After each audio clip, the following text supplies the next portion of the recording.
So I think a lot about how technology intersects with society and how it affects things. This is that question of like, what does that look like when you think about where we came from and where are we going? And when we think about where we're going, I want us to be influenced by our history and by our past to help us to guide us along that path. Because a lot of technology is not created by us, it's not created for us. And so we, I think as indigenous people, have to wrangle that technology and make it work for us. Shapai Masma, Ani Apchugik, Leonard Bruce. My name's Leonard Bruce. I'm originally from here in the community, District 4, Stotnik. Grew up on Lower Santan, down in Lower Santan on Hilltop and Shuttle. So right around the canal, almost drowned in that waterfall when I was a little kid. Great experiences growing up on the res. I wanted to first and foremost say thank you to everyone for coming. I really appreciate it. This is a showcase of the project that I've been working on for the past year and a half. The main reason for this event is to celebrate.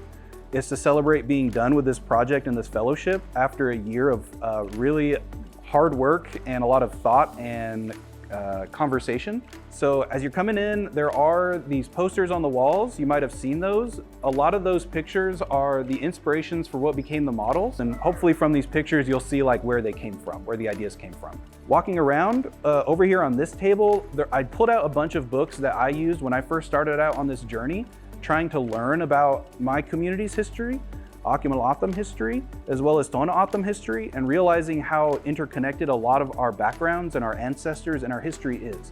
And so this is where I started. And I also have what's called the Atam Learning Library. It's something that's publicly available on my website right now, and it's a large database of over 6,000 different sources that are related to Atam history, books, journal articles, a whole bunch of stuff. This is the secondary part. So this is the main piece of the project, 3D printing, but I did a quick little, how do I do the 3D models? I have the 3D modeling software up on my computer, as well as this FDM printer or plastic printer that's actively printing an oraski right now. When you move on a little bit, I also have some of these, a sample of the models that I've created and painted, as well as just some other cool prints that I brought because they're my favorite things and I wanted to bring them and showcase them because I'm very proud of them. We also have in the middle here, please take a look. I have this diorama I created with some of the 3D printed models. So everything on here is 3D printed except for the rocks.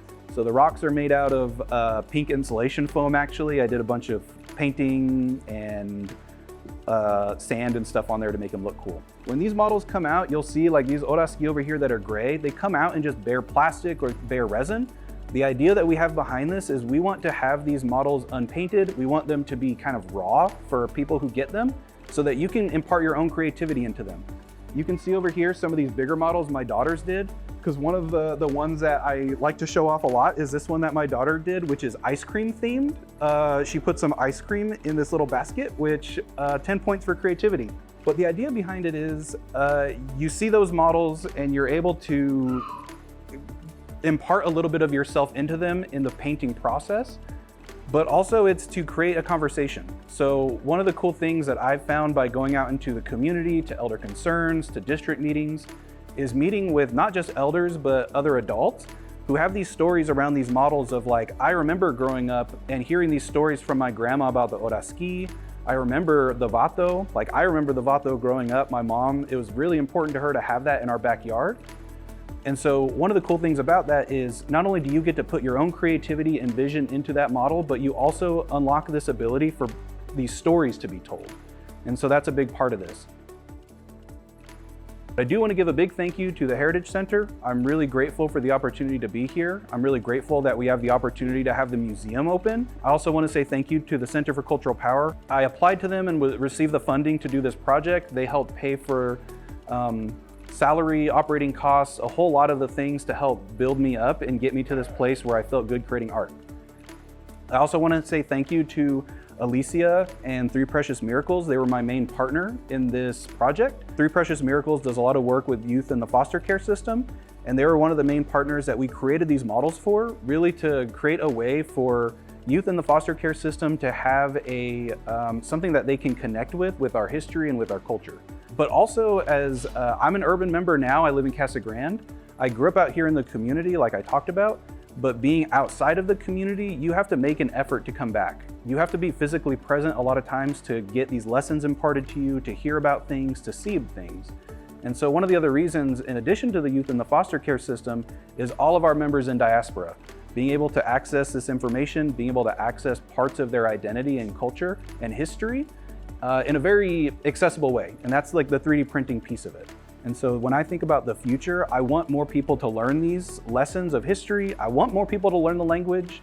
I want more people to at least try to dip their foot into saying some words like I did. It's not always perfect, but it's a start. That's like a lot of my work. I think about what is the future going to look like for me and my kids and my grandkids and the other generations that are there. And how do I make it as accessible as possible so that they can learn and be influenced by our ancestors who gave all of this information to me to be able to pass on.